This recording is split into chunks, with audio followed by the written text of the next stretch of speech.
покрај годишнината од мандатот и одштот, за наша чест и задоволство беше амбасадорот на официјална поста на општина Кавадарци и јас како градоначалник имавме една плодна дискусија, добра дискусија.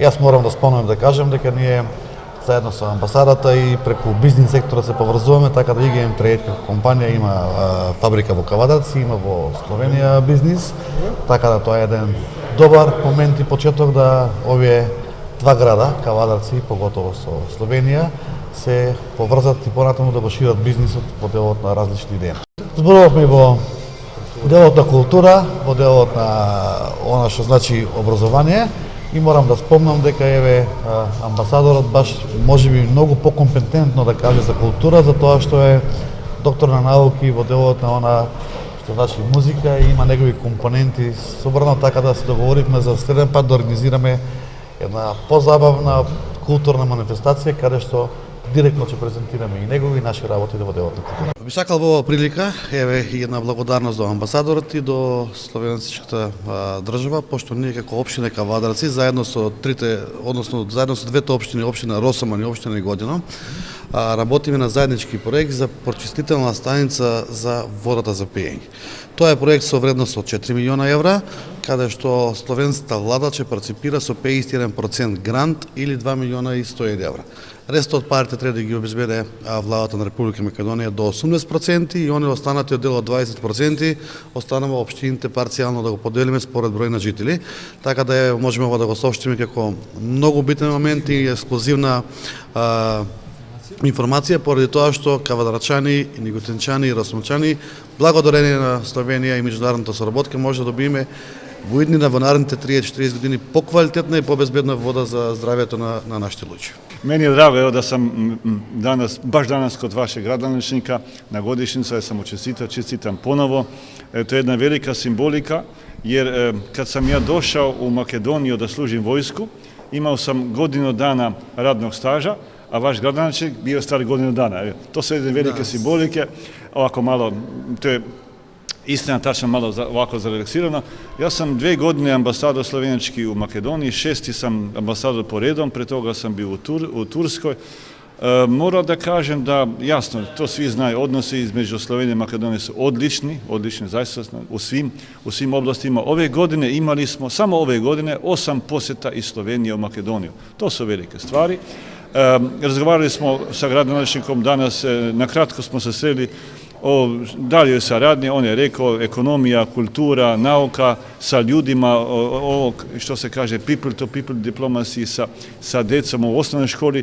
To su sve oblasti gdje se može puno da se uradi, gdje možemo da se puno naučimo jedni od drugoga, drugi i Slovenci od Makedonca i obrnuto i to je najbitnije jer to je ona podrška Makedoniji koju Slovenija daje, koje će još da daje u budućnosti, da budemo svi zajedno u jednoj velikoj europskoj familiji. Možda za nekoga su to velike reči, ali kad pričamo sa stava ljudi, prosječnog građanina, ako mogu tako da kažem, to onda se osjeća kao bitno i kvalitetno. I ja mislim da su, ubeđen sam da su Slovenija i Makedonija dve države koje su jedan od najboljih primjera u svijetu kako može da se sarađuje, razume, bez toga da neko traži od nekoga bilo šta. I to smo danas još ponovo potvrdili i kažem, evo, ovako istinito, iskreno, možda ambasadori ne smije da bude previše iskreni, ali ja nisam znao da je danas godinu dana od kad je vaš gradonačelnik, ali mi je zbog toga drago da sam baš danas tu, pa da sam je znao i inako bi došao. To je jedan od najuspješnijih u Makedoniji. Čujem samo pohvalne reči o njemu, tako da, tako, to je tačno. Ima puno građana Makedonije koji žive i koji rade u Sloveniji. Recimo malo statistike.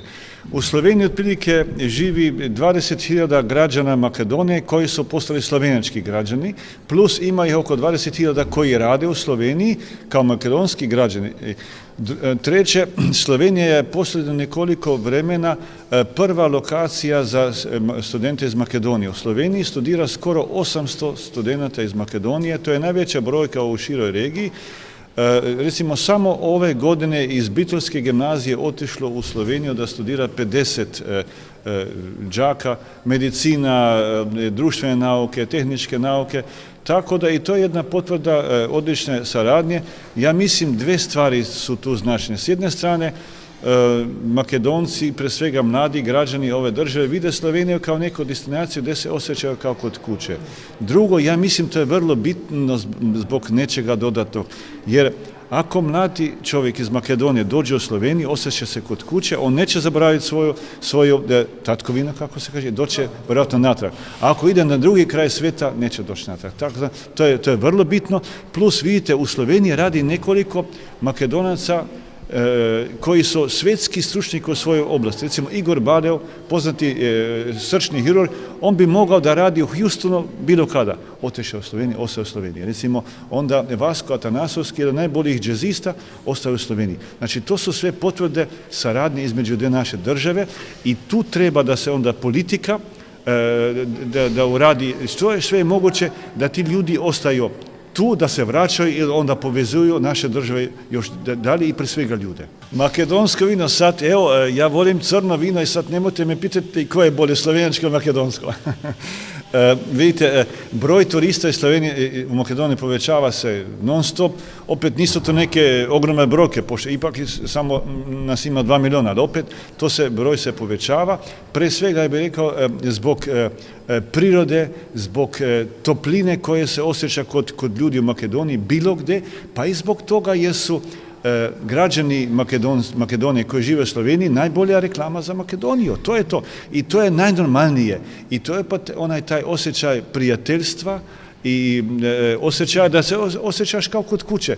Tako da to je velika stvar i treba samo da podstaknemo da bude toga više.